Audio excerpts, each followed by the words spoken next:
Assalamualaikum warahmatullahi wabarakatuh. Baru saja saya menyaksikan satu video menarik, yaitu seorang santri dari Pondok Pesantren Lirboyo, kawan-kawan.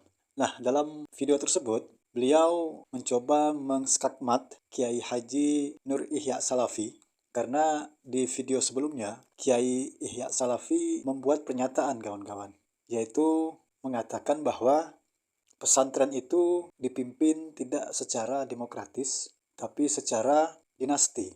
Dan banyak kiai-kiai di pesantren itu justru senang menikmati kemuliaan ataupun diagung-agungkan oleh santri maupun masyarakat. Nah, tentu dengan pernyataan seperti ini kemudian memanggil seorang santri untuk mencoba menjawab apa yang disampaikan oleh Kiai Nur Ihya. Namun sebelum menampilkan video dari santri tersebut, langkah baiknya kita saksikan dulu apa yang disampaikan oleh Kiai Haji Nur Ihya. Kemudian setelah itu kita saksikan video dari santri tersebut. Tetap santuy, tetap ngopi, jaga persatuan, tafadhol. Para gus atau gawagis itu juga seakan-akan menikmati hidup ala keraton pesantren. Pesantren itu memang lembaga yang bisa dikatakan tertutup ya. Karena memang sistem kepemimpinannya itu, estafetnya itu seperti bukan sistem demokrasi, tetapi sistem dinasti.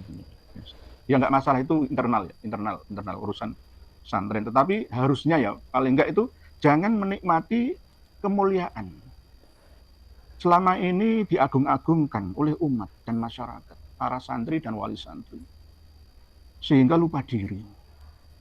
Seakan-akan ya hampir sama seperti sistemnya para habib itu. Mereka itu seakan-akan seperti bangsawan gitu, yang harus diagungkan, tidak mau membaur dengan masyarakat kecuali Gusmi. Gus Dur itu orang yang mau membaur itu. Ya. Jadi seakan-akan ada dunia yang berbeda,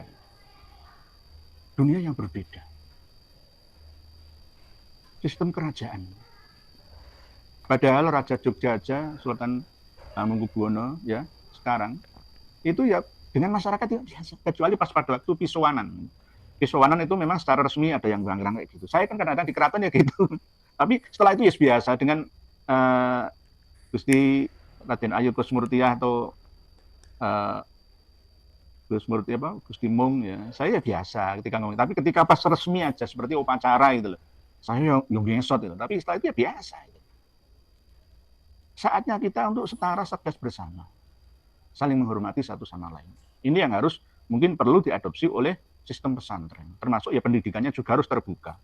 Eman-eman di pesantren itu anak-anak emas masa depan bangsa ada di situ. Puluhan ribu, kalau se-Indonesia ya ratusan ribu. Berkumpul di situ, tapi tidak dididik dengan pendidikan dunia dan akhirat. Mungkin hanya mencetak menjadi ulama saja, bukan menjadi pengusaha yang bermanfaat untuk sesama. Itu sedikit komentar dari Kiai Haji Nur Ihya yang menyinggung tentang bagaimana sistem yang ada di pondok pesantren seolah-olah adalah sebuah dinasti yang diagung-agungkan. Beliau membandingkan salah satunya adalah dengan almarhumlah Romo Kiai Haji Hamim Jazuli dari pondok pesantren Peloso yang senantiasa berbaur dengan para masyarakat, tidak sebagaimana para masyayikh, para kiai-kiai sekarang yang istilahnya tidak mau berbaur dengan masyarakat. Wahai Kiai Haji Nur Ihya, perlu Anda ketahui, pertama adalah kiai itu bermacam-macam. Ada kiai yang senantiasa di pondok pesantren mengajarkan, mengaji kepada para santrinya bagaimana bertanggung jawab ketika dititipi para anak didik oleh orang tua mereka ataupun wali santri. Itu adalah kiai yang berada di pondok pesantren. Ada kiai suwuk, adalah kiai, mereka adalah orang-orang yang dalam hal spiritual. Kemudian ada kiai yang siasah ataupun yang senang berpolitik, lebih mementingkan politik daripada pesantrennya. Tapi kesemuaan itu bermuara satu, tujuannya adalah rahmatan lil alamin, sebagai penyeimbang. Kalau para kiai hanya di pondok pesantren saja, tidak ada yang berpolitik, tidak ada yang berdakwah, semisal, ini akan tidak seimbang kehidupan bermasyarakat. Pun demikian, Tidak diperbolehkan membanding-bandingkan antara satu kiai dengan kiai yang lain. Oh, kiai ini senangnya berdakwah ke sana kemari, tidak seperti kiai ini yang hanya senantiasa berdiam diri di pondok pesantren. Oh, jangan. Mereka itu punya tugas masing-masing, mempunyai porsi yang tidak bisa disamakan antara satu dengan yang lainnya. Kalau di pondok pesantren, kami diajarkan dalam sebuah kitab taklim muta'alim bagaimana cara kita bermuasyarah dengan para santri, para teman, bagaimana kita diajarkan bermuasyarah terhadap diri sendiri, bagaimana kita bermuasyarah terhadap para masyayikh, para guru. Bukan berarti mereka itu ingin diagung-agungkan, tidak. Kita yang butuh keberkahan mereka. Ketika kita berhadapan dengan beliau-beliau, maka sopan santun, akhlakul karimah kita yang lebih dikedepankan. Masa kalau seorang santri di hadapan seorang kiai duduk dengan seenaknya, nah ini tidak ada adab sama sekali. Man laisal adab katubab, orang yang tidak punya akhlakul karimah sebagaimana lalat siapapun akan dihinggapi. Seorang santri tidak akan demikian. Cara berbicara dengan gurunya, cara berjalan atau ketika bertemu dengan gurunya itu bagaimana, semua diajari di pondok pesantren. Jadi tidak usah berlebihan bahwa mengatakan di pondok pesantren ada sebuah dinasti yang ingin diagung-agungkan, tidak. Karena kami santri butuh keberkahan beliau-beliau dan kita diajarkan dalam kutubus salah untuk demikian. Menghormati para masyayikh, menghormati para duriyahnya. Kalau Anda adalah seorang kiai, seorang santri, tentu paham betul bahwa dalam kitab Ta'lim Muta'alim ataupun ta'alim dari karya daripada Kiai Haji Hasyim Asy'ari jelas, atau Taisirul Kholaq jelas di sana bagaimana dijelaskan adab seorang santri kepada diri sendiri, kepada teman, kepada guru-gurunya. Jadi tidak, kami itu berkehidupan di pondok pesantren itu senantiasa mengikuti tradisi dan keilmuan yang ada di sana.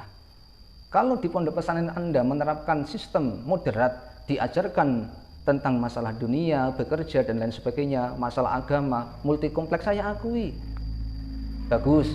Tapi jangan sampai membandingkan dengan pondok pesantren salaf yang tidak moderat, kemudian Anda katakan hanya mencetak generasi-generasi seorang kiai, seorang dai dan lain sebagainya. Tidak sedikit banyak alumni dari pondok pesantren Lirboyo yang pulang sukses menjadi seorang pengusaha. Yang sukses ketika pulang di rumah mempunyai umat yang besar, mempunyai pondok pesantren yang besar, menjadi dewan perwakilan, ada yang di pemerintahan, lengkap multi kompleks, semua ada di pondok pesantren Lirboyo. Anda tahu Syekhina Haji Maimun Zubair juga alumni Lirboyo. Anda tahu Haji Mustafa Bisri juga alumni Lirboyo. Anda tahu Haji Syahid Akil Sir juga alumni Lirboyo. Kurang apa? Artinya kami sebagai seorang santri yakin dengan keberkahan para masyayikh untuk kehidupan kami di rumah melangkah lebih baik dan berakhir dengan husnul khotimah, bermanfaat untuk seluruh umat. Itu yang kami kedepankan. Maka dari sinilah kita akan lebih tahu bagaimana tingkat keilmuan seseorang. Mungkin banyak orang yang alim tapi masih tertutup hatinya, banyak seseorang yang mungkin biasa-biasa saja tentang keilmuannya tapi terbuka hatinya.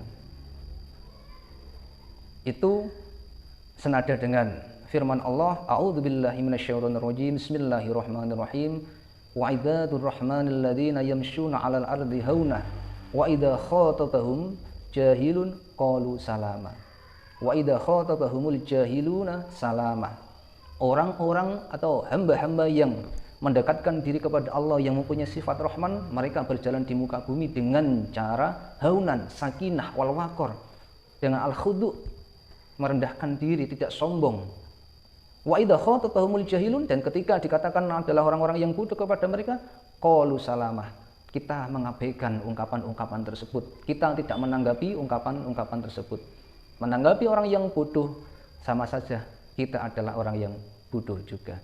Ilmu diterapkan menghadapi situasi dan kondisi yang ada. Itulah santri. Dan seorang santri akan tetap manut pada kiai selama la ta'ata fi maksiatillah, tidak ada bentuk kemaksiatan kepada Allah ilahi rabbi.